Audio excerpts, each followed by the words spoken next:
नमस्कार मित्रांनो, मी शुभम पवार. मित्रांनो, आज मंत्रिमंडळ बैठकीमध्ये 17 निर्णय घेण्यात आलेले आहेत. हे निर्णय कोणकोणते आहेत हे आपण या व्हिडिओमध्ये पाहणार आहे आणि यामध्ये कोणाकोणाला फायदा होणार आहे ते तुम्ही पहा. तर मित्रांनो, तुम्ही पाहू शकता मुख्यमंत्री यांच्या अध्यक्षतेखाली आज झालेल्या राज्य मंत्रिमंडळाच्या बैठकीमध्ये विविध महत्त्वाचे जे काही निर्णय आहेत ते घेण्यात आलेले आहेत. मुख्यमंत्री, उपमुख्यमंत्री यांच्यासह मंत्रिमंडळातील सदस्य उपस्थित होते. आता मंत्रिमंडळ बैठकीमध्ये जे काही निर्णय झालेले आहेत ते आपण संक्षिप्त रूपात पाहूयात. पहिला निर्णय आहे जो म्हणजे राज्य शिखर संस्थेच्या कळंबोलीतील इमारतीसाठी शुल्क माफीचा जो निर्णय आहे तो घेण्यात आलेला आहे. त्यानंतर तात्पुरत्या स्वरूपातील 64 वैद्यकीय अधिकाऱ्यांना नियमित करणार हा सुद्धा निर्णय घेण्यात आलेला आहे. त्यापुढे मालमत्ता विद्युतीकरणासाठी आता 1 वर्षाचा कारावास आणि दंडसुद्धा वाढवला जाणार आहे. त्यानंतर पुढचा आहे 138 जलदगती न्यायालयांसाठी वाढीव खर्चास मान्यता इथे दिलेली आहे. त्यानंतर संस्कृत, तेलुगू, बंगाली, गोरबंजार साहित्य अकादमी स्थापन करणार हे सांगितलेलं आहे. पुढचा निर्णय आहे ज्यामध्ये शासकीय निमशासकीय जागांवरती आता मोफत चित्रीकरण करता येणार आहे.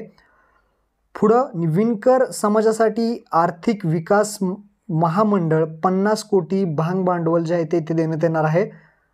पुढचा निर्णय पुण्यश्लोक अहिल्यादेवी महाराष्ट्र शेळी व मेंढी विकास महामंडळाच्या भांडवलात भरीव वाढ जी आहे ते आता करण्यात आलेली आहे.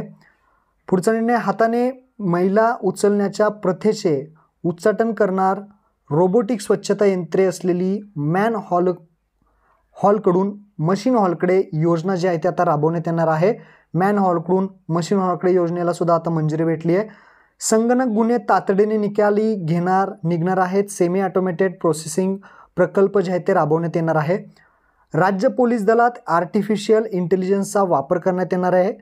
पुढचा निर्णय ऑटो रिक्षा आणि टॅक्सी चालकांसाठी सुद्धा आता कल्याणकारी महामंडळ 500 कोटी अनुदान जे आहे ते तिथे त्यांना देणार आहे.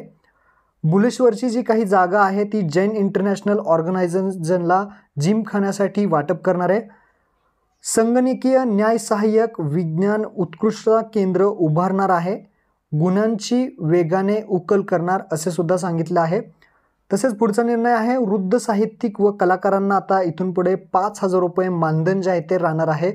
जे कोणी वृद्ध साहित्यिक व कलाकारांना आहेत त्यांना 5,000 रुपये मानधन. पुढचा निर्णय राजपत्रित अधिकारी महासंघाच्या कल्याण केंद्रासाठी 20 कोटी अतिरिक्त निधी जो आहे तो मंजूर करण्यात आलेला आहे.